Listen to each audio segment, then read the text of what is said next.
কাব্যশাস্ত্রের স্বরূপ ও বৈচিত্র্য। নন্দনতত্ত্বের সঙ্গে সৌন্দর্য শব্দটা ওতপ্রোতভাবে জড়িয়ে আছে। তাই তো অনেকে নন্দনতত্ত্বকে বলে থাকেন সৌন্দর্য তত্ত্ব। নারী দেহকে সৌন্দর্যময়ী করতে যেমন বিভিন্ন অলংকার পরাতে হয়, ঠিক তেমনি নন্দন দেহকে রূপময়ী করতে প্রয়োজন হয়ে পড়ে বিভিন্ন অলংকার, এবং সেই সব অলংকারের যথাযথ ব্যবহার, তবেই শিল্প রূপবান হয়।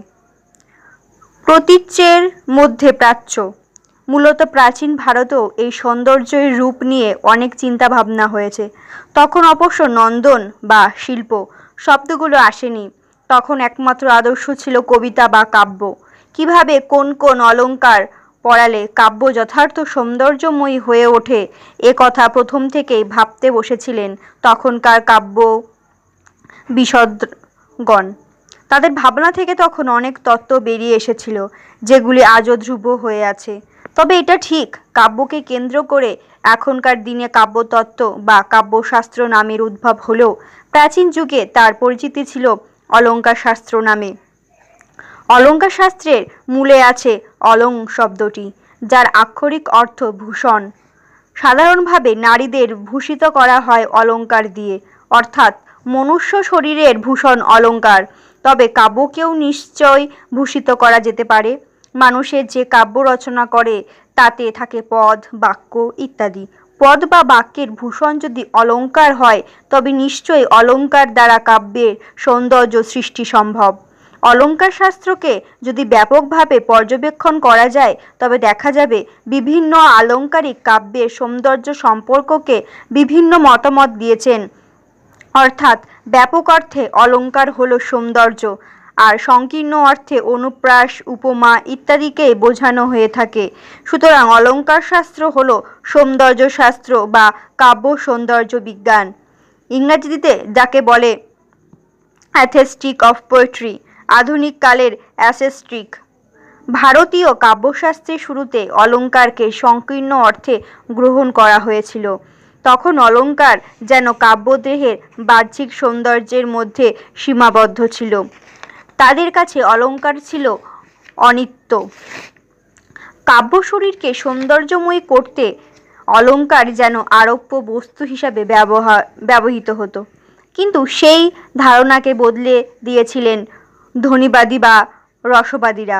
বিষয়টা প্রথম থেকে এইভাবে বলা যেতে পারে। দণ্ডী বলেছিলেন, কাব্য শোভা কোরান ধর্মান অলঙ্কারান প্রচক্ষতে। এখানে তিনি অলঙ্কারের সামান্য লক্ষণের পাশাপাশি কাব্য সৌন্দর্যকেই বুঝিয়েছেন। বামন বলেছেন যে কাব্যের সৌন্দর্যই অলঙ্কার, অর্থাৎ সৌন্দর্যম অলঙ্কারং বা কাব্যং গ্রাহ্যম অলঙ্কারাৎ। পরের ধারণাকে সামনে রেখে বলা যায় সৌন্দর্য আছে বলেই কাব্য সকলের কাছে গ্রহণীয়। এছাড়াও বামন রীতিকে কাব্য সৌন্দর্যের মূল শক্তি বলেছিলেন। ধ্বনিবাদীরা মূলত ধ্বনিকার, আনন্দ বর্ধন ও অভিনবগুপ্ত কাব্যের সৌন্দর্য সৃজন ধ্বনি বা ব্যঞ্জনাকে গুরুত্ব দিয়েছেন। ক্ষেমেন্দ্র ঔচিত্র্যকে, বিশ্বনাথ রসকে, আর জগন্নাথ সৌন্দর্যবাচক রমণীয় শব্দকে। সুতরাং বোঝা যাচ্ছে অলঙ্কার শব্দটিকে কয়েকজন আলংকারিক ব্যাপক অর্থে গ্রহণ করেছিলেন। তাই শেষ পর্যন্ত অনিত্য বা অস্থির ভাবনা পরিত্যাগ করে অলঙ্কারকে তারা বলেছিলেন সৌন্দর্যের স্বরূপ। অলঙ্কার বাইরের কোনো আরোপিত বস্তু নয়, তা কাব্য আত্মভূত বা অঙ্গীভূত। সুতরাং অলঙ্কার শাস্ত্রকে কাব্যশাস্ত্র বা সৌন্দর্য শাস্ত্রের শিরোপা দিতে কোনো বাধা নেই। এখানে বলা আবশ্যক, বামন কথিত সৌন্দর্যম অলঙ্কারও কথাটি পরবর্তীকালে কামধেনু ব্যাখ্যা হয়েছিল। ব্যাখ্যাকার ছিলেন গোপেন্দ্র ত্রিপুরহর ভূপাল। তিনি এইভাবে বিষয়টিকে উপস্থাপন করেছিলেন, যোহম অলঙ্কার কাব্য গ্রহণ হেতু তেন উপন্যাসে তদবুৎপাদকত্বাৎ কাব্যশাস্ত্রমপি অলঙ্কার নামা ব্যাপদিশ্যতে ইতি শাস্ত্র অলঙ্কার তেন প্রসিদ্ধ প্রতিষ্ঠা। ব্যাখ্যাটির অর্থ করলে দাঁড়ায়, কাব্যকে উপাদেয় করে তুলে তার স্বরূপ নির্ণয় ও বৈচিত্র্য ব্যাখ্যান করে সৌন্দর্য অলঙ্কার বলা যায় এখানে কাব্যিক তত্ত্বকথা বিশ্লেষিত হয় বলেই অলঙ্কার শাস্ত্রের আর এক নাম সৌন্দর্য শাস্ত্র।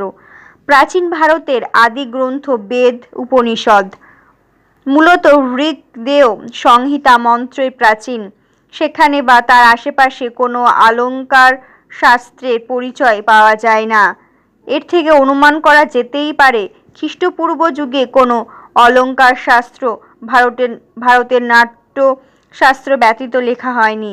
রাজশেখরের কাব্যমীমাংসা গ্রন্থেই প্রথম পাওয়া গেল অনেক কাব্য বিশারদের নাম, যেমন সহস্রাক্ষ, পুলস্ত্য, উপকায়ন, পরাশর, কামদেব, নন্দিকেশ্বর, উপমন্যু প্রমুখ, সঙ্গে তাদের গ্রন্থর নামও। এদের দু একজনের কথা বাৎসায়নের কামসূত্র বা কৌটিল্যের অস্ত্রশাস্ত্রে পাওয়া গেলেও অন্যান্য বিবরণ সবই অজ্ঞাত। যাই হোক, অলঙ্কার শাস্ত্রে ভারতের আলঙ্কারিকগণ সৌন্দর্যের স্বরূপ, মাপকাঠি ইত্যাদির কথা বলেছেন। এছাড়াও আছে শব্দ, বাক্য, ব্যঞ্জনা, ঔচিত্র্য, রস, কাব্যের দোষ, গুণ, শ্রেণী বিভাজন ইত্যাদি। এই প্রসঙ্গে চলে আসে কাব্যের উদ্দেশ্যে কাব্য সত্য, অনুকৃতিবাদ, অলঙ্কারবাদ, রীতিবাদ, ধ্বনিবাদ, ঔচিত্র্যবাদ, বক্রোক্তিবাদ, রসবাদ ইত্যাদি প্রসঙ্গ। কাব্যের উদ্দেশ্য একথা বলার অপেক্ষা রাখে না, কাব্যই হলো পৃথিবীর আদিমতম নান্দনিক নিদর্শন। প্রাচীনকাল থেকে কবিরা কাব্য সৃজন করে চলেছেন। ভারতীয় উপনিষদে বলা হয়েছে আনন্দই ব্রহ্মস্বরূপ, আনন্দই জীবনের শুদ্ধ স্বরূপ। এই আনন্দ যেহেতু জীবনের শুদ্ধ স্বরূপ, তাই রসিককে দান করাই কাব্যের উদ্দেশ্য। ভরতমুনি তার নাট্যশাস্ত্রে নাটকের উদ্দেশ্য স্বরূপ ব্যক্ত করতে গিয়ে পাঠকদের আনন্দদানের কথাই বলেছেন। ভামহ কাব্যকে বলেছেন ধর্মার্থ কাম মোক্ষ না মপোদেশ সম্মতিতম। ধর্ম, অর্থ, মোক্ষ, কাম বা আনন্দ দানই হলো কাব্যের মুখ্য উদ্দেশ্য। গৌণ উদ্দেশ্য অবশ্য উপদেশ দেওয়া। বামন বলেছেন যে কাব্যের উদ্দেশ্য প্রীতি বা কীর্তি দান করা। আচার্য মম্মট, বিশ্বনাথ দুজনেই কাব্যের সঙ্গে জীবন ভাবনাকে যুক্ত করেছেন। কাব্যের উদ্দেশ্য প্রসঙ্গে তারা চতুর্বর্গ ফলপ্রাপ্তির ধর্ম, অর্থ, মোক্ষ ও কাম এর কথা বলেছেন। তবে এটা ঠিক, কাব্যের উদ্দেশ্য সম্পর্কে মুখ্যভাবে আনন্দ দানের প্রসঙ্গই গুরুত্বপূর্ণ। রসবাদী, ধ্বনিবাদী ও অলঙ্কারবাদী আলঙ্কারিকরা মুখ্য উদ্দেশ্য হিসাবে আনন্দ দানের কথাই বলেছেন। সেই ক্ষেত্রে তারা রস, ব্যঞ্জনা, রীতি, ঔচিত্র্য বা অলঙ্কারকে বিষয়ে ধরেছেন। কাব্যে রসাসাধন হয়ে গেলে গৌণ উদ্দেশ্য সেখানেই অবস্থান করে বলে তারা জানিয়েছেন। অভিনব গুপ্ত কাব্যরসের আস্বাদকে বোঝাতে চেয়েছেন ঘন আনন্দ স্বরূপ চেতনা হিসেবে। ব্রহ্মের আস্বাদ বা কাব্যের আস্বাদ মূলত একই। ভারতীয় মতে ব্যচার্থের আশ্রয় ছাড়া কখনো আনন্দ পাওয়া যায় না। কাব্য আনন্দ ব্রহ্মানন্দের মতো হলেও সম্পূর্ণ নয়। বঙ্কিম বা রবীন্দ্রনাথ কাব্যের উদ্দেশ্য সম্পর্কে আনন্দের কথা বলেছেন। এই আনন্দ নিশ্চিত রূপেই অপ্রয়োজনের আনন্দ। বঙ্কিম এই বিষয়ে বলেছেন, কাব্যের উদ্দেশ্য নীতিজ্ঞান নহে, কিন্তু নীতিজ্ঞানের যে উদ্দেশ্য কাব্যেরও সেই উদ্দেশ্য। কাব্যের গৌণ উদ্দেশ্য মনুষ্যের চিত্তস্পর্শ সাধন, চিত্তশুদ্ধি জনন। কবিরা জগতের শিক্ষাদাতা, কিন্তু নীতি ব্যাখ্যার দ্বারা তাহারা শিক্ষা দেন না। তাহারা সৌন্দর্যের চরমোৎকর্ষ সৃজনের দ্বারা জগতের চিত্তশুদ্ধি বিধান করেন। এই সৌন্দর্যের চরমোৎকর্ষের সৃষ্টি কাব্যের মুখ্য উদ্দেশ্য। প্রথমোক্তি গৌণ উদ্দেশ্য, শেষোক্তি মুখ্য উদ্দেশ্য। রবীন্দ্রনাথ বলেছেন, বৈষয়িকেরা যাহাই বলুন না কেন, আর কোনো উদ্দেশ্যই আবশ্যক করে না। মনে সৌন্দর্য উদ্রেক করাই যথেষ্ট মহৎ। এই আনন্দ, মঙ্গল, প্রেম, কল্যাণে সম্পৃক্ত। গতিয়েরও ওই একই কথা বলেছেন। ব্যবহারিক জীবনে যার মূল্য যত বেশি, শৈল্পিক ভাবনায় সেটা ততটাই কম। অন্যদিকে কাব্যের উদ্দেশ্য বলতে অ্যারিস্টটল তার পোয়েটিক্স গ্রন্থে দুটি বিষয়ের কথা বলেছেন। তা হলো প্রকাশকে সুন্দর করে তোলা ও আনন্দ দান করা। এছাড়া নীতিগত উদ্দেশ্যের কথাও তিনি প্রকারান্তে ক্যাথারসিস শব্দের মাধ্যমে বোঝাতে চেয়েছিলেন। হোরেস আর্টস পোয়েটিকা গ্রন্থে আনন্দ দানের প্রসঙ্গে বলেছেন। তার সঙ্গে তিনি অবশ্য প্রয়োজনকেও যুক্ত করেছিলেন। কান্ট ও আনন্দ দানের কথা বলেছেন। তার কাছে এই আনন্দ ছিল রবীন্দ্রনাথের মতো অপ্রয়োজনের আনন্দ। সৌন্দর্য ও আনন্দ দানই ছিল তার কাব্য ভাবনার অন্যতম সুর। ওয়ার্ডওয়ার্থ বলেছেন যে কাব্যের উদ্দেশ্য ইমিডিয়েট প্লেজিওর দান। শেলি কাব্যের উদ্দেশ্য সম্পর্কে নীতিমূলকতাকে না জড়ালেও কাব্যিক উপযোগিতার কথা স্বীকার করেছেন। টলস্টয় আবার বলেছেন যে মানুষের সঙ্গে মানুষের মিলন রচনার মধ্যেই কাব্যের উদ্দেশ্য নিহিত। পাশ্চাত্য এক সময় কাব্যের উদ্দেশ্য সম্পর্কে আর্ট ফর আর্টস সেক কথাটির উদ্ভব হয়েছিল। এই ভাবনার উদ্গাতা ছিলেন সুইনবার্ন, অস্কার ওয়াইল্ড প্রমুখ। তাদের সাহিত্য ভাবনায় প্লেটো, অ্যারিস্টটল প্রমুখ কথিত কাব্যের সত্য সুন্দর মতবাদ আক্রান্ত হয়েছিল। তাদের উদ্দেশ্যই ছিল বাস্তবতার নাম করে কামনা বিলাসিতায় গা ভাসিয়ে দেওয়া। স্থূলভাবনা বা বস্তুতন্ত্রই ছিল তাদের কাব্য ভাবনার মূলে। কিন্তু কাব্য যে ইমিওরাল নয় এ কথাও তখন অনেকে বলেছিলেন। তাদের মধ্যে একজন চেস্টারটন। দেখা যাচ্ছে প্রাচ্য বা প্রতীচ্যের সকল দার্শনিকই কাব্যের উদ্দেশ্য সম্পর্কে আনন্দদানের প্রসঙ্গই বলেছেন। কাব্য পরে রসিক হৃদয় চৈতন্যের সঞ্চয় হলেও আনন্দদানই মুখ্য। এই আনন্দ নিশ্চিতরূপে প্রকাশের সঙ্গে সম্পর্কিত। প্রকাশে শুধু কাব্যই সৃষ্টি হয় না, এই প্রকাশের মাধ্যমে কবি নিজেকে রসিকের হৃদয়েও প্রতিষ্ঠিত করতে চান। কাব্যের সার্থকতা শুধু কবির কাব্য ভাবনার ওপরেই নয়, সহৃদয় রসিকের ওপরেও নির্ভরশীল। সাধারণভাবে মনে করা হয় কাব্য পাঠ তখনই সার্থকতা পায় যখন তা চিৎ আনন্দ স্বরূপের আস্তরণ ভেঙে দেয়। শুধু ভাঙাই নয়, তা সত্যগুণময় হৃদয়ে প্রকাশ ঘটায়। কবিতায় থাকে ভাব ও অর্থ, ফলে তার মধ্যে দেখা যায় মানব জীবনের রূপবৈচিত্র্য। বিভিন্ন কবির লেখনীতে বহু রূপে উল্লেখ্য কাব্যে উপাদান হিসেবে থাকে শব্দার্থ, উপায় হিসাবে ব্যবহার করা হয় হৃদয়কে, আর তার লক্ষ্য বা উদ্দেশ্য হলো আনন্দদান। কাব্য অপ্রকাশিত থাকলে তা থেকে কোনো আনন্দই পাওয়া যায় না। প্রকাশের মাধ্যমে রসিক হৃদয়ে আত্মোপলব্ধি ঘটে। সুতরাং বলা যায় কাব্যের মুখ্য লক্ষ্য, প্রেরণা ও আদর্শ হলো আনন্দ।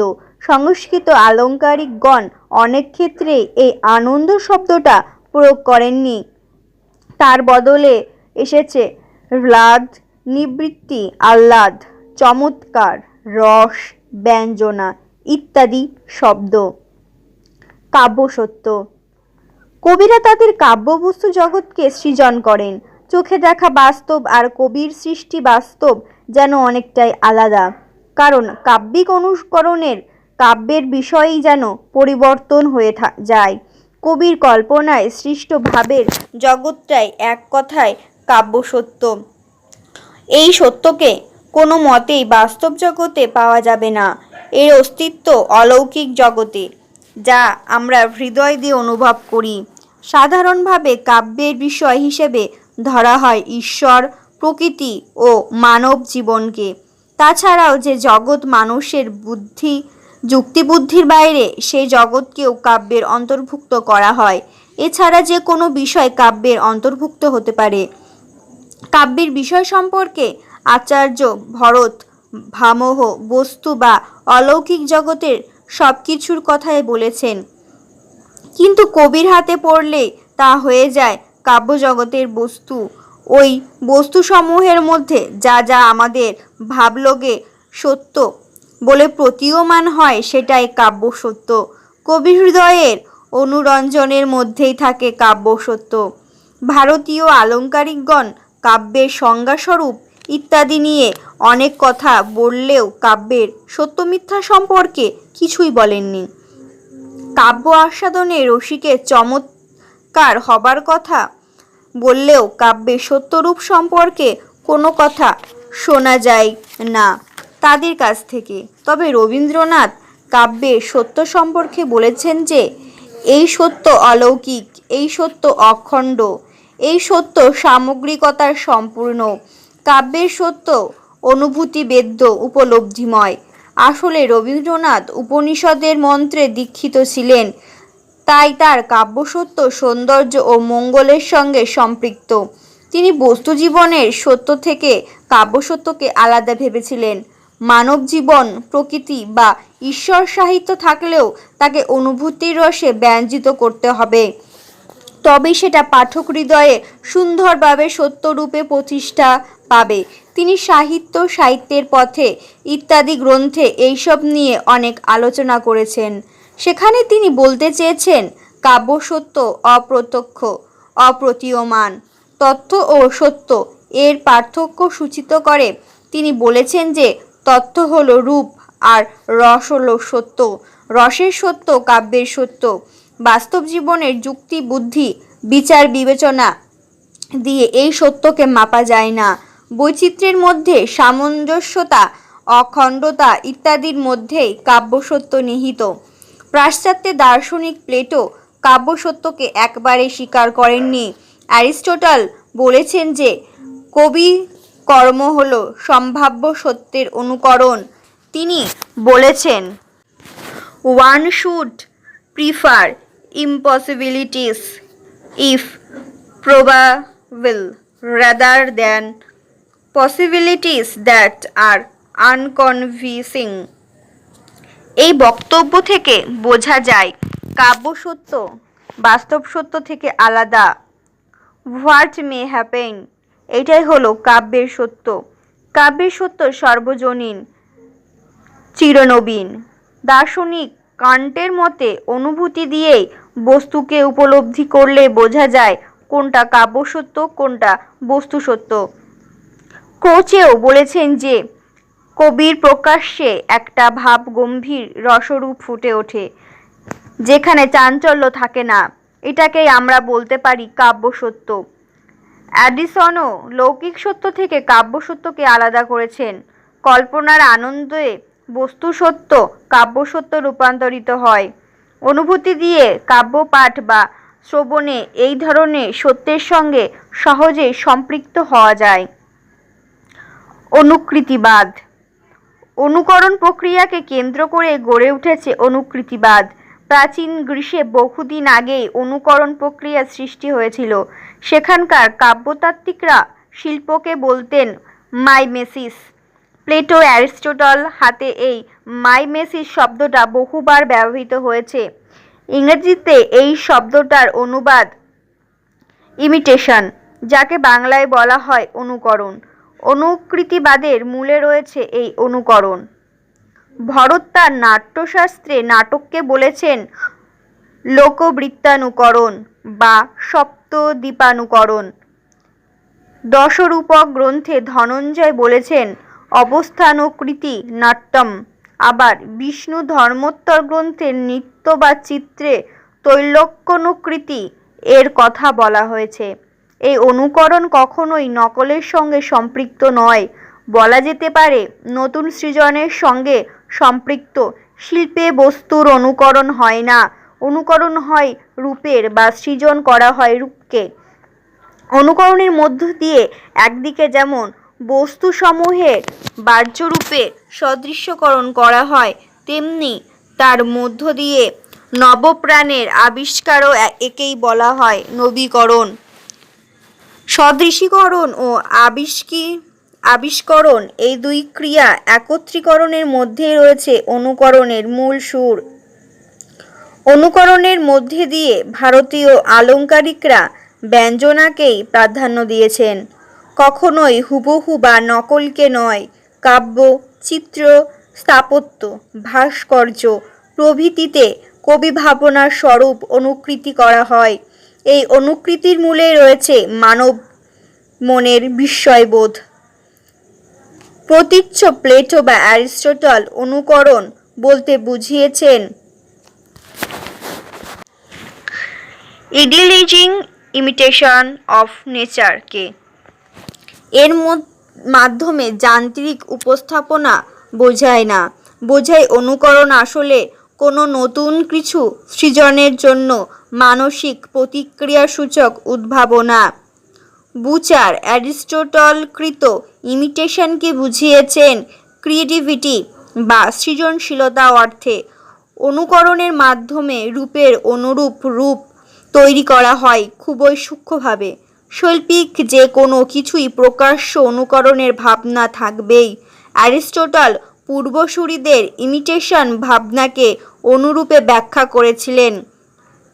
তিনি পোয়েটিক্স গ্রন্থে স্পষ্টই বলেছেন, the poet being an imitator must of necessity imitate one of the three objects, things as they were or are, things as they are said or thought to be, or things as they ought to be. Walter Pater অনুকৃতিকে বিশিষ্ট শিল্পবোধের সঙ্গে একাত্ম করেছেন। অনুকৃতি বস্তু আসলে soul of a স্পিটিক্স পার্সোনালিটি। অনুকৃতিকে তিনিও হুবহু প্রতিবিম্ব বলেননি, এখানে নতুন সৃষ্টির স্পন্দনকেই তিনি বুঝিয়েছেন। ইতালীয় দার্শনিক ক্রোচেও শিল্পের সঙ্গে অনুকরণের সম্বন্ধ স্বীকার করে অ্যাথেক্সটিক গ্রন্থে বলেছেন, art is the idealisation or idealising imitation of nature.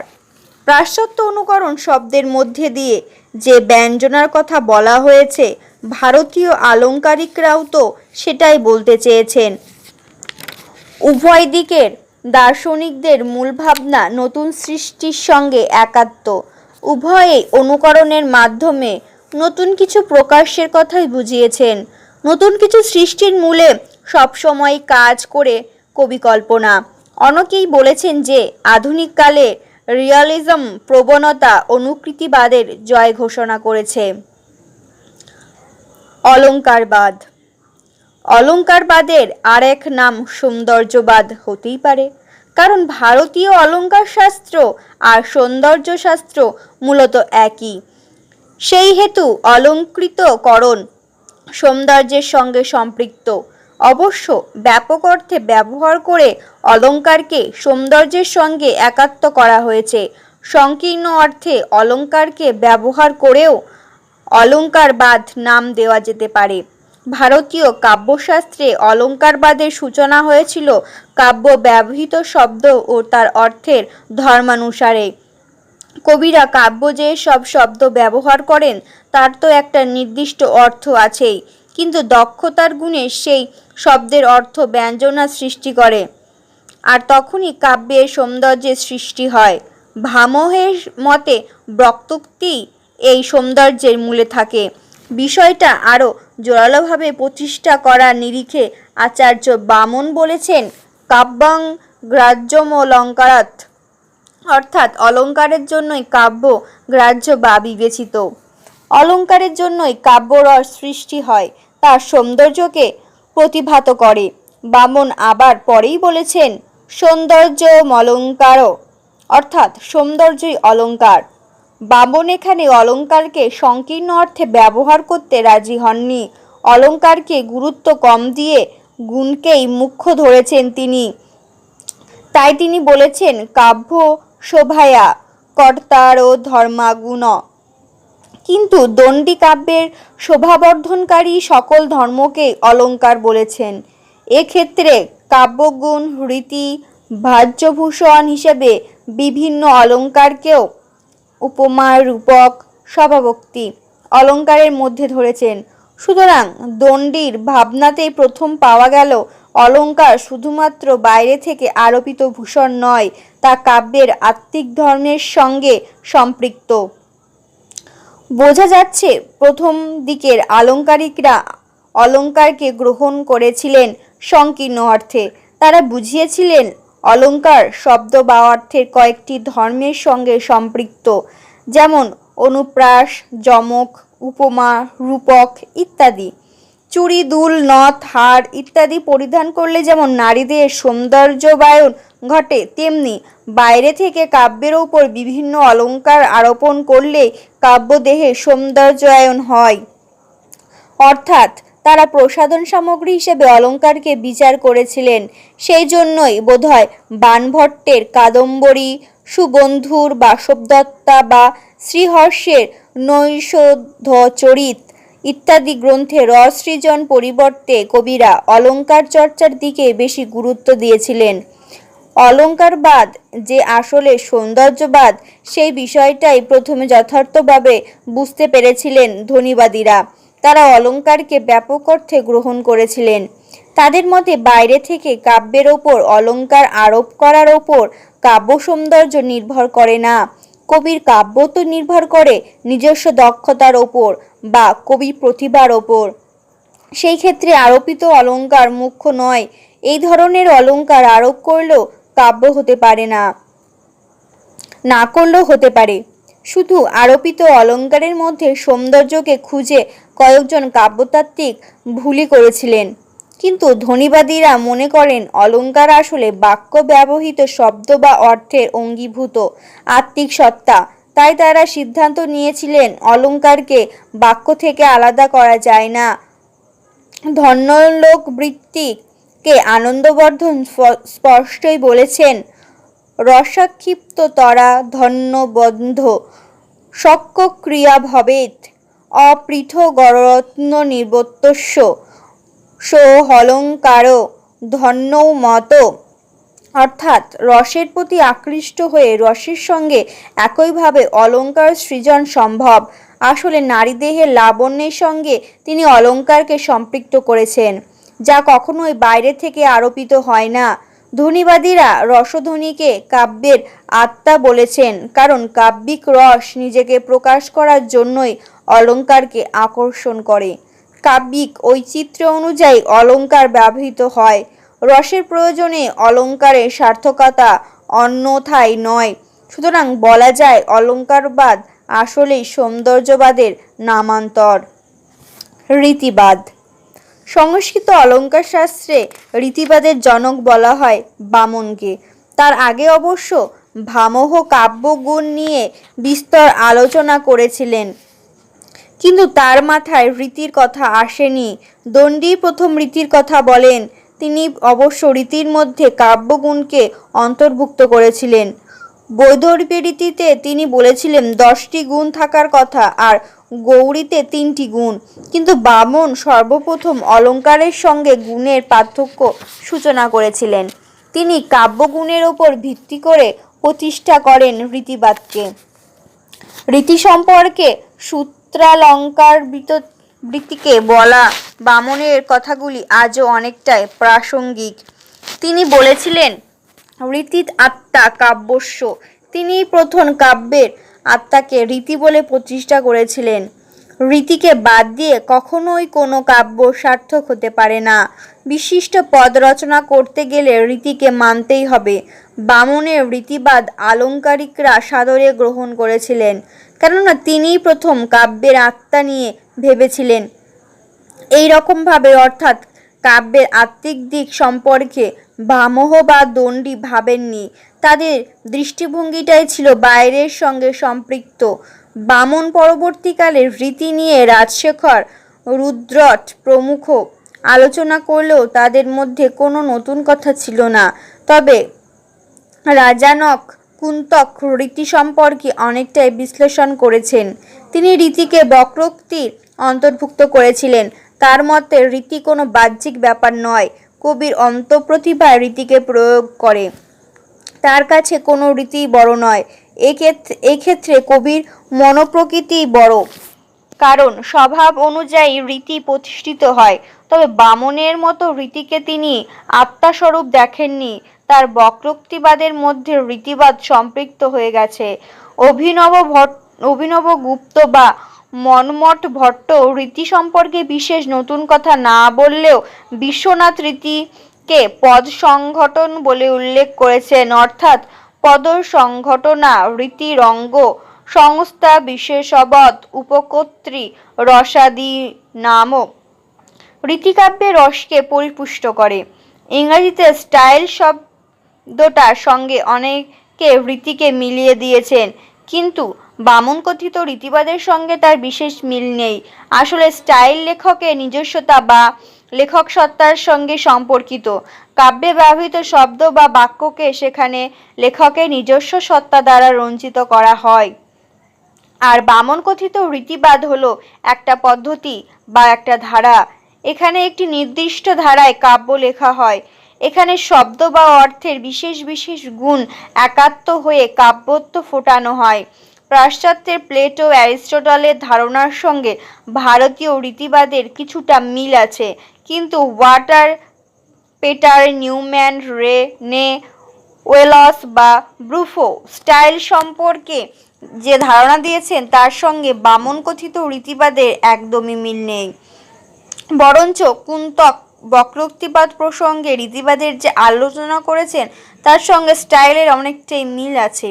কুন্তক এক্ষেত্রে কবি নিজস্বতা বা হৃদয় বৈশিষ্ট্যকে গুরুত্ব দিয়েছেন। নিজস্বতার গুণে কবিরা যথার্থ শব্দাবলী চয়ন করে কাব্য প্রয়োগ করে থাকেন, অর্থাৎ কাব্য সামঞ্জস্য বা সামগ্রিকতা রক্ষার জন্যই তারা কাব্য উপযোগী শব্দ ব্যবহার করেন। এক্ষেত্রে শব্দ বা অর্থের সংযোজন বা চাতুর্য গুরুত্ব পায় না।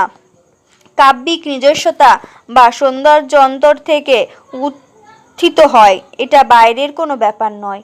কুন্তক যেহেতু বক্রোক্তিবাদের মধ্যে রীতিবাদকে অন্তর্ভুক্ত করেছিলেন, তাই তার রীতিবাদের সঙ্গে স্টাইলকে এক করা যায় না। বক্রোক্তিবাদ। অলঙ্কার শাস্ত্রে বক্রোক্তিবাদের জনক বলা হয় কুন্তককে। তার আগেও অবশ্য আলঙ্কারিকরা বক্রোক্তিবাদ সম্পর্কে কম বেশি আলোচনা করেছেন। তার গ্রন্থটির নামও বক্রোক্তিজীবিত। তিনিই প্রথম বক্রোক্তিকে কাব্যের প্রাণরূপে বর্ণনা করেছিলেন। তার আগে অবশ্য ভামহ বক্রোক্তি সম্পর্কে কিছু কথা বলেছিলেন। ভামহের বক্রোক্তিজাত ধারণার ওপরই কুন্তক বক্রোক্তিবাদে প্রতিষ্ঠা করেন। উল্লেখ্য, যে অর্থে কুন্তক বক্রোক্তিবাদের প্রতিষ্ঠা করেছিলেন, প্রথম দিকে ভামহ কিন্তু সেই বিষয়টা বোঝেননি। তিনি বলেছিলেন যে বক্রোক্তা কাব্যে নতুন কিছু দেয়। বক্রোক্তি সমস্ত অর্থ অলঙ্কারের মূলে ব্যঞ্জিত, যা কিন্তু দণ্ডী বা বামন বুঝতে পারেননি। কুন্তক কাব্যের সংজ্ঞা দিতে গিয়ে কৌশলে বক্তৃতা শব্দটা জুড়ে দিয়েছেন, অর্থাৎ শব্দার্থ সহিত বক্ত কবি ব্যাপারশালিনী। বক্তৃতা আসলে বাঁকা বা তির্যক উক্তি। কুন্তকের মতে এই উক্তি আসলে বৈদগ্ধ্যপূর্ণ উক্তি। এই ধরনের বাক্য বা উক্তি কাব্যে ব্যবহৃত হয়ে কাব্যকে সুন্দর করে গড়ে তোলে। কবিদের কর্মকৌশলের দ্বারাই কাব্যে চারুত্ব সৃষ্টি করার মধ্যে বক্রোক্তির স্বাদ পাওয়া যায়। তিনি কাব্যের বক্তৃতাকে 6টি ভাগে বিভাজিত করেন। তা হল বর্ণবিন্যাস বক্তৃতা, পদপূর্বার্ধ বক্তৃতা, প্রত্যয় বক্তৃতা, কাব্য বক্তৃতা, প্রকরণ বক্তৃতা ও প্রবন্ধ বক্তৃতা। বক্তৃতার মধ্যে কুন্তক রীতি, গুণ, অলঙ্কার সবকিছুই অন্তর্ভুক্ত করেছেন। ফলে তার মনে হয়েছিল বক্রোক্তি ছাড়া কোনোভাবে কাব্যকে উজ্জীবিত করা সম্ভব নয়। কুন্তকের ভাবনার সঙ্গে পাশ্চাত্যের সমালোচক ওয়াল্টার পেটারের ভাবনার অনেকটা মিল লক্ষণীয়। কুন্তক এই ব্যাপারে শব্দ কবি বিবক্ষিত শব্দ ব্যাখ্যা করেছিলেন, যা বিশেষ অভিপ্রেত অর্থকে প্রতীয়মান করে। ওয়াল্টার পেটারও তাকে বলেছেন অদ্বিতীয় শব্দ বা দ্য আনইকুই ওয়ার্ড। পেটারের মেন্টাল প্রেজেন্টেশন আসলে কুন্তক কাব্য ব্যাপার। কুন্তক বক্তৃতাজীবিত গ্রন্থে বলেছিলেন কাব্যের গীতিধর্মিতার কথা। কার্লাইল তাকেই যেন ব্যাখ্যা করেছিলেন মিউজিক্যাল থট হিসেবে। কাব্যকে উজ্জীবিত করার জন্য কুন্তক কথিত শব্দগুলো তো এবার কম্বি কথিত ইনক্যান্টেশনকেই মনে করিয়ে দিয়েছে। বক্তোক্তি ভাবনায় কুন্তক যেভাবে অনুপম দৃষ্টিভঙ্গির পরিচয় দিয়েছিলেন তা সেকালে যথেষ্ট মৌলিক হয়েছিল। তবুও তার বক্তোক্তি ভাবনা বেশিদূর এগোয়নি। ধ্বনিবাদ বা রসবাদ উদ্ভব হলে বক্তোক্তিবাদকে কাব্যের বহিরঙ্গ দিক হিসেবে বর্ণনা করা হয়েছে, কারণ ধ্বনিবাদ বা রসবাদ কাব্যের অন্তঃসৌন্দর্যের সঙ্গে সম্পৃক্ত হয়ে পড়েছিল। ধ্বনিবাদ সংস্কৃত অলঙ্কার শাস্ত্রে ধ্বনিবাদের প্রতিষ্ঠা করেছেন আনন্দবর্ধন। তার আগেও অবশ্য এই বিষয় সম্পর্কে অনেকেই পরিচিত ছিলেন, সেটা অবশ্য ধন্যলোক এর কারিকা থেকে জানা গেছে। কিন্তু ধ্বনিকে কাব্যের আত্মা হিসেবে প্রথম ঘোষণা করেন আনন্দবর্ধনই। তিনি বলেছেন, কাব্য সত্তা ধ্বনির রীতি বোধর্য সমাস সাতপূর্ব। ধ্বনির ব্যাখ্যা করেছেন তিনি। ধ্বনি যে আসলে কাব্যের স্বতন্ত্র বিষয় একথা তিনি প্রথম বলেন। এখন প্রশ্ন, ধ্বনি আসলে কি? উত্তরে বলা যায়, ধ্বনি হলো অলঙ্কার শাস্ত্রের একটি পারিভাষিক শব্দ। প্রত্যেক কাব্যের শব্দ দ্বারা গঠিত। সেই সব শব্দের একটি নির্দিষ্ট অর্থ আছে, কিন্তু কাব্য পাঠের সময় দেখা যায় আভিধানিক অর্থকে ছাড়িয়ে ওই সব শব্দ নিত্য নতুন ইঙ্গিত বা ইশারা দিচ্ছে, অর্থাৎ ব্যঞ্জনা সৃষ্টি করছে, বা মূল অর্থকে ত্যাগ করে প্রতীয়মান অর্থেই দ্যোতনা করছে। অলঙ্কার শাস্ত্রে এটাই ধ্বনি। এই ধ্বনির কাব্যের গুণ নয়, রীতি নয়, অলঙ্কারও নয়। এটি রমণী দেহের লাবণ্যের মতোই নতুন কিছু। তার ভাষায় বলা যায়, প্রতীয়মানং পুনরন্য দেবী বস্ততি বাণীষু মহাকাবি নাম যত্তৎ প্রসিদ্ধা বয় ব্যতিরিক্তং বিভাতি লাবণ্যমি বাঙ্গনাসু। কাব্যের মধ্যে সবকিছু থাকলেও যদি ধ্বনি না থাকে, কাব্য তার ঐশ্বর্য হারাবেই। সেই কাব্য কখনো মহৎ কাব্যে রূপান্তরিত হতে পারে না যদি না তাতে ধ্বনি থাকে। ধ্বনিকে 3 প্রকারের বিভাজন করেছেন আনন্দবর্ধন এবং অভিনবগুপ্ত দুজনই। তা হলো বস্তুধ্বনি, অলঙ্কার ধ্বনি ও রসধ্বনি। এদের মধ্যে শ্রেষ্ঠ রসধ্বনি। উল্লেখ্য, রসধ্বনির এই যে নামকরণ তা কিন্তু করেছিলেন অভিনবগুপ্ত। কাব্য অখণ্ডভাবে রসের সৃষ্টি করে এই ধ্বনিবাদীরা কাব্যকে 2টি শ্রেণীতে ভাগ করেছেন, তা হলো ব্যঙ্গকাব্য ও গুণীভূত ব্যঙ্গবাক্য। এছাড়াও গৌণকাব্য হিসেবে চিত্রকাব্যের প্রসঙ্গ বর্তমান। ব্যঙ্গকাব্যে একমাত্র ব্যঞ্জনার স্বাদ পাওয়া যায়। এখন সমস্যা দেখা যায় অভিনবগুপ্তকে নিয়ে। তিনি ধ্বনিবাদী ছিলেন না রসবাদী ছিলেন, এই প্রশ্ন এখনো বর্তমান। তিনি আনন্দবর্ধনের ধন্যলোকবৃত্তির টীকা রচনা করেছেন, তেমনি তিনিই ছিলেন রসের নিষ্পত্তি বিষয়ে অভিব্যক্তিবাদের প্রতিষ্ঠাতা। যাই হোক, আনন্দবর্ধন ও অভিনবগুপ্তকে ধ্বনিবাদের প্রাণপুরুষ হিসেবে বর্ণনা করা হয়। তবে তাদের আগেও ভামহ, দণ্ডী, উদ্ভট প্রমুখেও ধ্বনি বা ব্যঞ্জনার নাম না করেও ধ্বনিবাদের স্বরূপ বুঝিয়ে দিয়েছেন। যেমন ধরা যাক ভামহের কথা। তিনি বলেছিলেন, পর্যায়োক্তং যদন্যন প্রকারেণাভিধীয়তে, অর্থাৎ সরাসরি বক্তব্যকে পরিবেশন না করে অন্যভাবে প্রকাশ করাই প্রসঙ্গ, যেটাই ব্যঞ্জনার ব্যাপার। দণ্ডীও অবশ্য অভিপ্রেত অর্থকে সাক্ষাৎভাবে না বলে অন্যভাবে পরিবেশন করার কথা বলেছিলেন, কিন্তু তারা কেউই বিষয়টা প্রতিষ্ঠা করতে পারেননি। সেটা প্রথম করলেই আনন্দবর্ধন রাজশেখরের বক্তব্য এক্ষেত্রে বিশেষভাবে উল্লেখযোগ্য। তা হলো ধ্বনিতত্ত্বের প্রতিষ্ঠা করে আনন্দবর্ধন সকলেরই আনন্দ বাড়িয়ে দিয়েছেন। ইংরেজি সাহিত্যে ধ্বনিবাদ নিয়ে অনেক আলোচনা করেছিলেন। শেক্সপিয়র, শেলি বা কার্লাইলের রচনার ধ্বনিবাদের মূল কথা বিশ্লেষিত হলেও আধুনিক যুগে রিডার্স অগডেন প্রমুখ এটা নিয়ে নতুনভাবে বিচার শুরু করেন। তাদের অনেকেই কাব্যকে সূক্ষ্ম বিশ্লেষণের মধ্যে দিয়ে ধ্বনি বা ব্যঞ্জনার স্বরূপ প্রতিষ্ঠা করতে চেষ্টা করেছেন। ব্যঙ্গার্থকে রিচার্জ সিগনিফিকেন্স বলে চিহ্নিত করেছেন। দ্য ফিলসফি অব রিটোরিক গ্রন্থে তিনি শাব্দি ব্যঞ্জনার বিশ্লেষণ করেছেন। এবারক্রম্বী ব্যঞ্জনাকে ম্যাজিক ইনকেন্টেশন নামে চিহ্নিত করেছেন। গ্রিক দার্শনিক অ্যারিস্টটল ধ্বনি বা ব্যঞ্জনার কথা না বললেও 5 রকম উপায়ে অনুষঙ্গ ধর্ম কার্যকর হওয়ার কথাই বলেছিলেন। তবে এটা ঠিক, আচার্য আনন্দবর্ধন ধ্বনিবাদ সম্পর্কে যে মতবাদ প্রতিষ্ঠা করেছিলেন তা আজও অক্ষয় হয়ে আছে। ধ্বনিবাদে ধ্বনি শক্তি হলো মুখ্য শক্তি। ধ্বনি শক্তি শব্দসমূহের অভিধা বা লক্ষণার উপর ভিত্তি করে প্রকাশিত হয়। ধ্বনিবাদে ধ্বনির স্বরূপ অভিধা শক্তি, লক্ষণা শক্তি ও ব্যঞ্জনা শক্তিতে সম্পৃক্ত। অভিধার মাধ্যমে কোনো শব্দের নির্দিষ্ট অর্থ বোঝা যায়।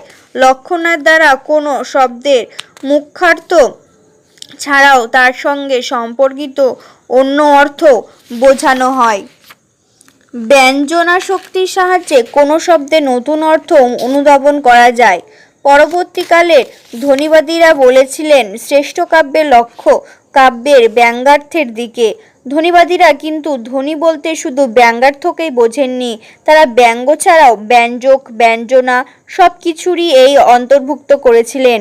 একটা জিনিস এখানে লক্ষণীয়, তা হলো ধ্বনিবাদীরা প্রথম দিকে কাব্যের আত্মা হিসেবে ধ্বনির কথা বলেছিলেন, পরে তারাই কিন্তু বলেন কাব্যের আত্মা রস। এটা ঠিক, ধ্বনিকে কাব্যের আত্মা বললেও আনন্দবর্ধন কিন্তু রসের কথা বলতে ভোলেননি। অভিনবগুপ্ত আনন্দবর্ধনের ভাবনারই প্রসারণ ঘটিয়েছিলেন। ধ্বনিতত্ত্ব ও রসতত্ত্ব আনন্দবর্ধন খুব ভালোভাবে আয়ত্ত করেছিলেন বলেই এটি সম্ভব হয়েছিল।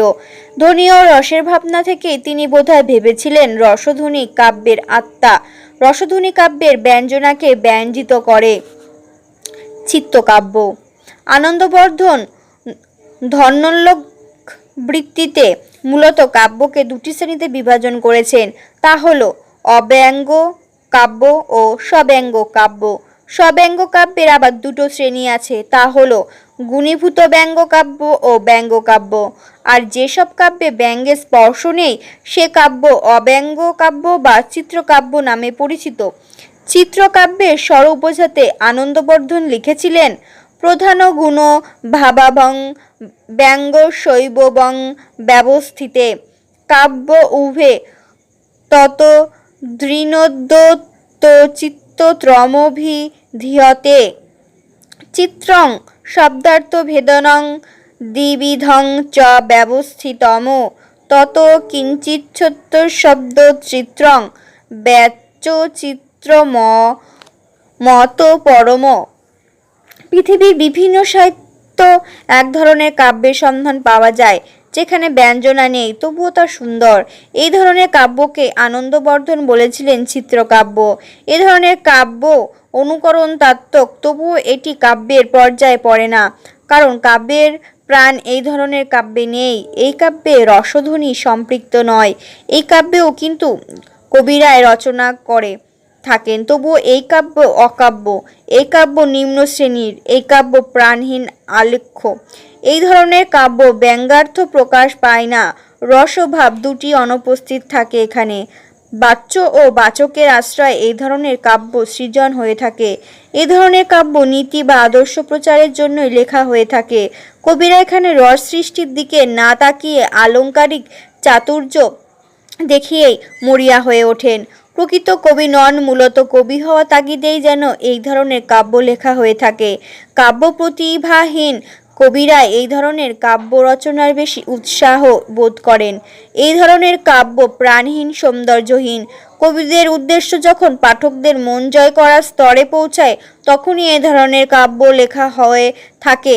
তাই বলে চিত্রকাব্য একেবারে বস্তু বা রসস্পর্শী নয়। তবে পুরো কবিতাটিকেই যেন কৃত্রিম কৃত্রিম মনে হয়। চিত্রকাব্যের দুটি শ্রেণী, তা হলো শব্দচিত্র ও বাচ্যচিত্র। তবে ওদের কোনোটিতেই ব্যঞ্জনার স্পর্শ নেই।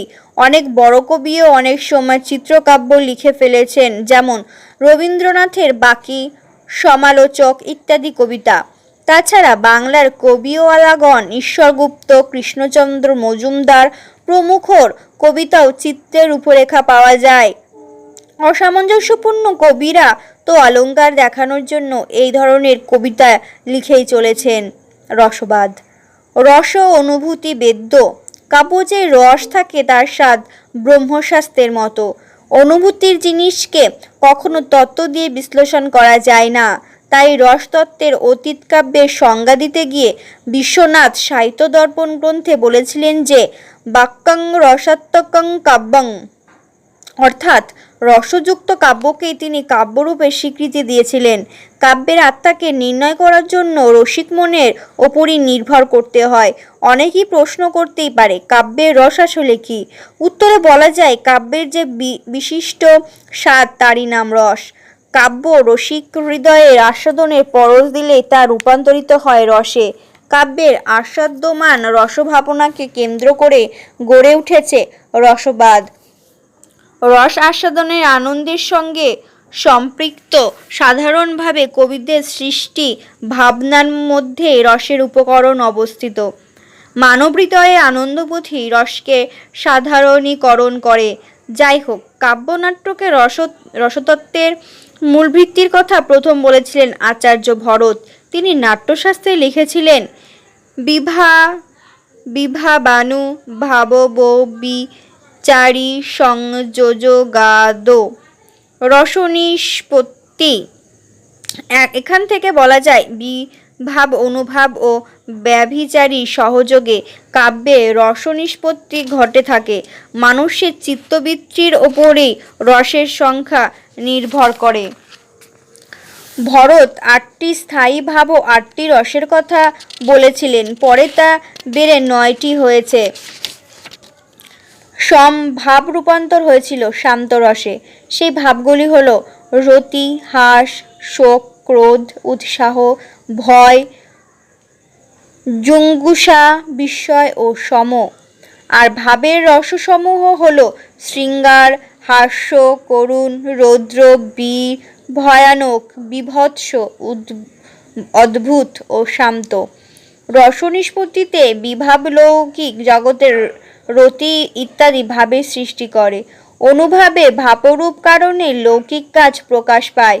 বিভাব ও অনুভাবকে বলা হয় স্থায়ী ভাব। বিশ্বনাথ বলেছেন যে এই সব ভাব মানব মনের বাসনালোকে দীর্ঘক্ষণ স্থায়ী থাকে। ইংরাজিতে এর নামকরণ করা হয় পার্মানেন্ট স্টেটস অফ মাইন্ড। আর সঞ্চারী বা ব্যভিচারী ভাবগুলি বলা হয় ট্রান্সিয়েন্ট স্টেটাস অফ মাইন্ড। এই ধরনের ভাব বাসনালোকে অস্থায়ী রূপে বিরাজ করে, অর্থাৎ জেগে উঠলেই মিলিয়ে যায়। ভরত তার নাট্যশাস্ত্র 33 প্রকার সঞ্চারী ভাবের কথা বলেছেন। অভিনবগুপ্ত বলেছেন যে রস নিজস্ব আনন্দময় চেতনার আস্বাদময় বিষয়।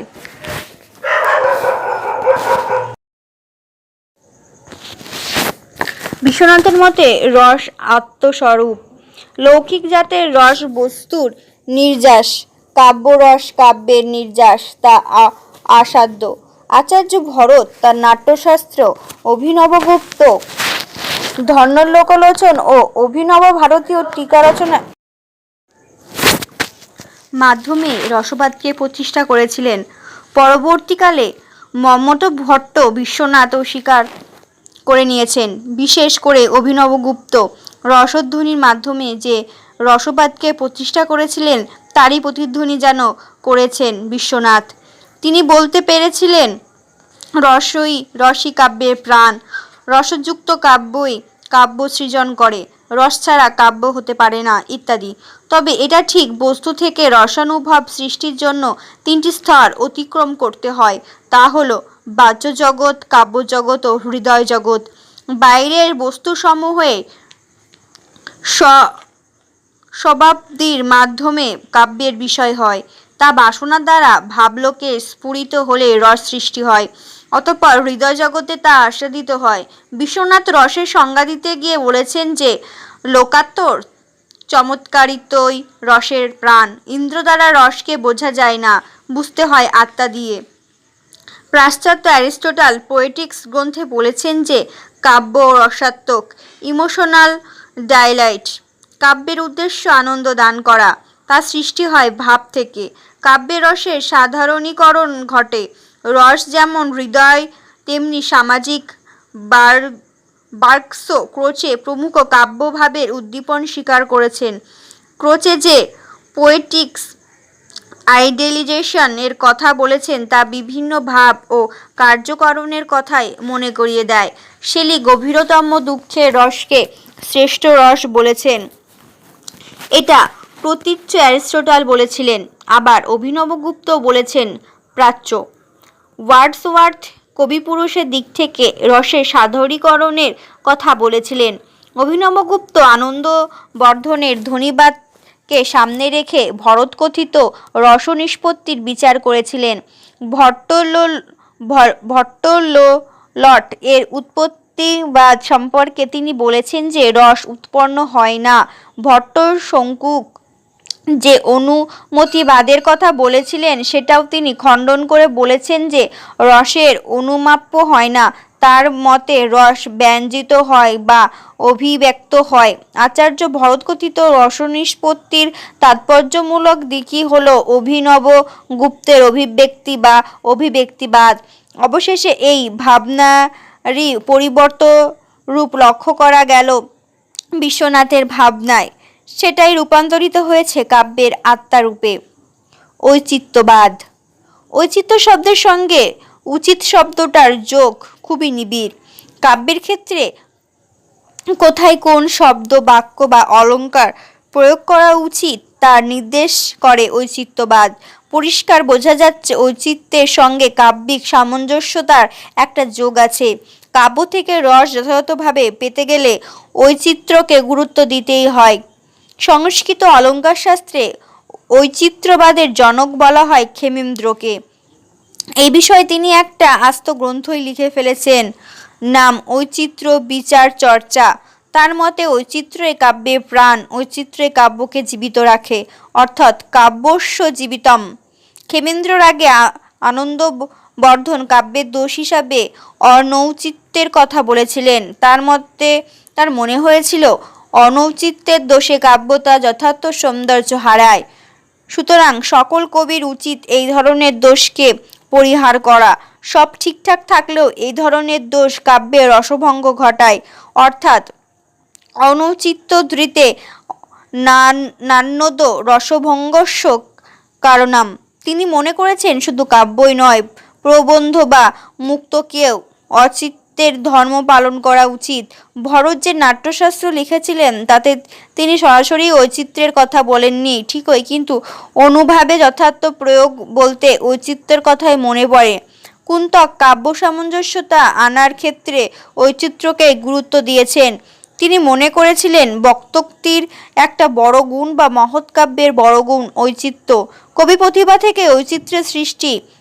এছাড়া অভিনবগুপ্ত ঔচিত্য সম্পর্কে সচেতন ছিলেন বলে ক্ষেমেন্দ্র মনে করেছিলেন কাব্য মধ্যে কোনো ভাবের যেন ঔচিত্যের স্খলন না হয়। অন্যান্য অলঙ্কারিকরাও আকার ইঙ্গিত ঔচিত্যের কথা বলেছেন, কিন্তু কেউই ঔচিত্যকে কাব্যের প্রাণ বা আত্মা বলেননি। গ্রিক কাব্যতত্ত্বে ঔচিত্যকে বলা হয়েছে প্রোপ্রিয়েটি। বাংলায় তা তেমন ঔচিত্য তেমনি স্তরতব্য। অ্যারিস্টটল ঔচিত্য প্রসঙ্গে কাব্যের আইডেন্টিশনাল নানার কথাই বলেছেন। এছাড়া অ্যারিস্টটল, হোরেস, লনজাইনাস প্রমুখ কাব্য সামঞ্জস্য যে ইঙ্গিত দিয়েছেন তা তো ঔচিত্যেরই সমার্থক। আধুনিক কালের কাব্য সমালোচকরাও কাব্যের অত্যাবশ্যকীয় ধর্ম বলতে সামঞ্জস্য, সংহতি ইত্যাদির কথা বলেছেন। ক্ষেমেন্দ্রর ঐচিত্র্য ভাবনা আজও ভারতীয় সমালোচকদের কাছে বিশিষ্ট রূপে প্রতিভাত হয়েছে। ঐচিত্র্য বিচার চর্চা গ্রন্থের এক জায়গায় তিনি খুবই স্পষ্টই বলেছেন, ঔচিত্যস্য চমৎকার কারিণোগ আশ্চর্যরূপ চর্বণে। কাব্য যে সৌন্দর্য রূপ লাভ করে বা চমৎকার রূপে প্রতিভাত হয় তার মূলেই তিনি ঔচিত্যের কথা বলেছেন। শুধু তাই নয়, তিনি আরও বলেছেন, ঔচিত্যং রসসিদ্ধস্য স্থিরং কাব্যস্য জীবিতম। অর্থাৎ রসাত্মক কাব্যে প্রাণ বলতেও তিনি ঔচিত্র্যকেই বুঝিয়েছেন। তাই তার মতে কাব্য ভাবনা রসপ্রধান নয়, ঔচিত্র্য প্রধান। ক্ষেমেন্দ্র ঐচিত্র্যকে দুভাগে ভাগ করেছেন, তা হলো গুণচিত্র ও অলঙ্কার চিত্র। কিন্তু সামগ্রিকভাবে অর্থাৎ সকল কাব্যতাত্ত্বিকের ভাবনা অনুসারে ঐচিত্র্যকে রূপে তিন ভাগে ভাগ করা হয়, তা হলো রসচিত্র, বিভাবৈচিত্র্য ও রূপৈচিত্র্য। রসচিত্রকে আনন্দবর্ধন শ্রেষ্ঠ ঐচিত্র্য বলেছেন। এ ধরনের ঐচিত্র্য রসকে প্রধানভাবে গুরুত্ব দেওয়া হয়। বিভাবৈচিত্র্য সম্পর্কে কাব্যের কার্যকরণের সঙ্গে আর রূপৌচিত্র্যের মাধ্যমে কাব্য শরীরের ঐচিত্র্য বোঝানো হয়ে থাকে।